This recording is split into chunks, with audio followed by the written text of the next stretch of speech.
Hello everyone.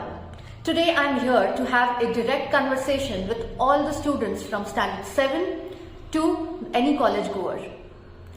मैं जानना चाहती हूँ कि आप में से ऐसे कौन से स्टूडेंट्स हैं जिनको फिलहाल बहुत डिप्रेसिव फील हो रहा है। कुछ ऐसा हुआ है आपके साथ कि आपको डर लगता है, आप एंग्शियस फील कर रहे हैं या कभी कभी सुसाइडल थॉट्स भी आते हैं। You feel guilty, you feel shameful. अगर ऐसे विचार आपके मन में हैं और आप अगर बहुत इमोशनली टर्बुलेंट फील कर रहे हैं, आई एम श्योर आपकी पढ़ाई पे असर पड़ रहा है, आई एम श्योर आपके रिलेशनशिप्स पे असर पड़ रहा है and I am sure physically भी आप बहुत स्ट्रांग फील नहीं कर रहे। तो जनरली एडवाइजेबल है कि आप जरूर इन चीजों के बारे में अपने पेरेंट्स से बात करें। अगर उनसे नहीं बात कर सकते, क्योंकि कभी कभी पर्सनल चीजें होती हैं जो पेरेंट्स से नहीं कह पाते, तो you must take professional help like a counselor or a life coach who will help you in this.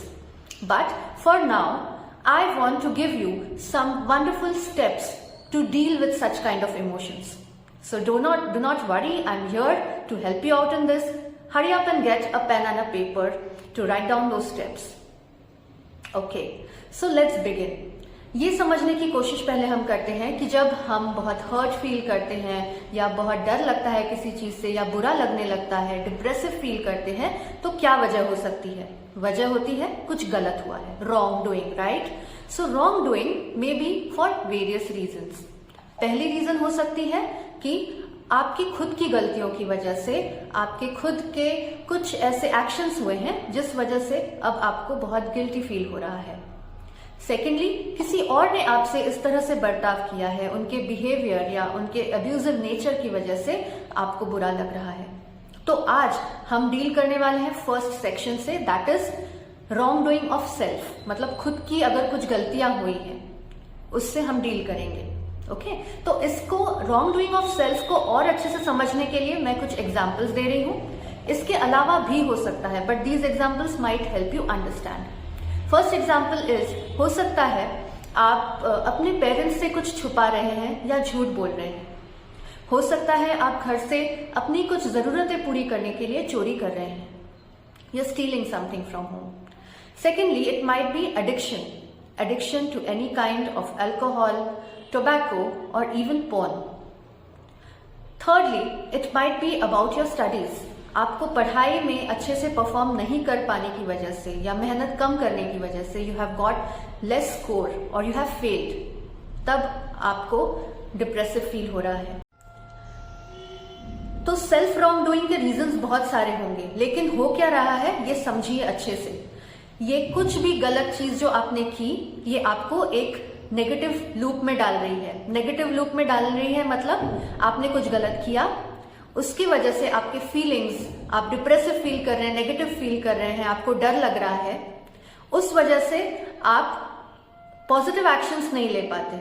उन गलतियों को छुपाने के लिए शायद आप और गलतियां कर रहे हैं and you are also unable to see at the positive aspects in life. अब कुछ गलत अगर हो रहा है आपकी लाइफ में, कुछ गलतियां हो गई हैं, तो इसका ये मतलब नहीं है कि आपकी लाइफ में कुछ भी अच्छा नहीं। सबकी जिंदगी में प्रॉब्लम्स आते हैं, गलतियां होती हैं, लेकिन सबकी जिंदगी में ऐसा कुछ ना कुछ जरूर है जो अच्छा है, जिसे देखना चाहिए और उसे देखकर लाइफ में आगे बढ़ना चाहिए। So my dear friends, if you are now promising me that you want to make a positive change, you want to break that negative chain in your life, then come ahead with me in this video. Okay, so now that you have promised me that you are going to be with me ahead in this video, let me open up to you what is the secret of going from the negative loop to the positive loop, and that is forgiveness. Forgiveness is a very important tool in all our lives. इससे क्या होता है, अब forgive सबसे पहले तो किसको करना है, क्योंकि गलतियां किससे हुई है, हमसे हुई है, तो forgive हम किसको करेंगे, खुद को करेंगे। लेकिन forgive करें क्यों? जब हम फॉरगिव करते हैं खुद को, तो इसका ये मतलब है कि हम एक्सेप्ट करते हैं कि हाँ गलती हुई है, लेकिन हम नए पॉजिटिव एक्शंस को लेने के लिए तैयार हैं। तो हमारे सोचने का तरीका चेंज होने लगता है, पॉजिटिविटी अंदर आने लगती है। हम अपनी एनर्जीज को एक राइट डायरेक्शन में डालने लगते हैं। पहली एनर्जी कहाँ जा रही थी, गलत करने में, गलत फील करने में और उसको फिर से छुपाने में। अब हमारी एनर्जी कहाँ जाएगी? कुछ करेक्ट करने में, खुद को डेवलप करने में और सही दिशा में, प्रोग्रेसिव दिशा में आगे बढ़ने के लिए. So does this sound good? Yes. Let me tell you 4 very simple steps of how to forgive yourself. The first step is you must mention what mistake I want to forgive.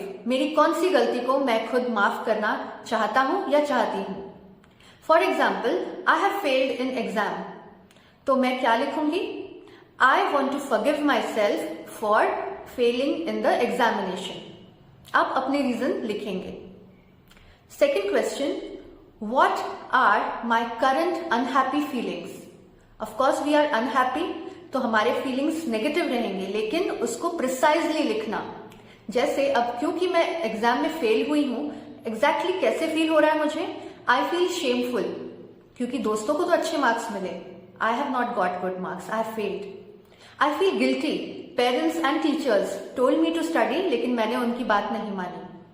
I feel regret, काश मैंने पढ़ लिया होता वक्त पे. और I feel like punishing my self, कि मुझसे ऐसी गलती हुई क्यों?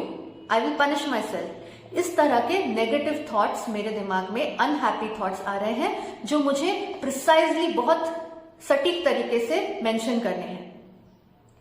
The third step is I will write what are the benefits for me if I forgive myself. खुद को माफ करके मुझे क्या फायदा मिलेगा? I will feel peaceful.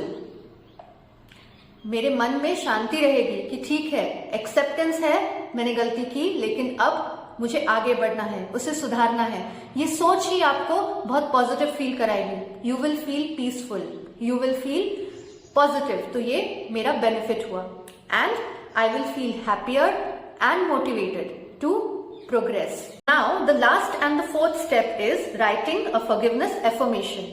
मतलब हम स्टेप 3 में हमने जो बेनिफिट लिखे हैं, उसमें से हम कोई भी 2 बेनिफिट्स चूज करेंगे और एफर्मेशन के सेंटेंस में उन्हें ऐड करेंगे. फॉर एग्जाम्पल, जैसे मैंने कहा था कि अगर मैं खुद को माफ करती हूं एग्जाम में फेल होने के लिए, तो मैं कैसा फील करूंगी? I will feel peaceful, free, happier and motivated. इसमें से मैं 2 चूज करूंगी, that is peaceful and motivated, जो मुझे मेरे लिए इंपॉर्टेंट लगते हैं. And I will use these 2 words in the affirmation. So my affirmation will be I forgive myself and I accept peace and motivation which forgiveness brings. तो इस तरह से आप भी अपना एफर्मेशन लिखेंगे. अब ये एफर्मेशन आप कहीं भी एक पीसफुल जगह पे बैठ के अपने आप से 3 बार कहेंगे. Whenever you say this to yourself, try to feel the emotions. जब इस तरह का पॉजिटिव इमोशन आपके अंदर आएगा तो आपको कैसा लग रहा है? Try to understand those feelings. And please remember that we are humans. कुछ ना कुछ नेगेटिविटी आती जाती रहेगी, कुछ इंसिडेंट्स होंगे जो फिर से हमें नेगेटिविटी की तरफ ले जाएंगे. But you have to remember that you have forgiven yourself, and this affirmation you have to keep saying it to yourself whenever you are going back in the negative loop.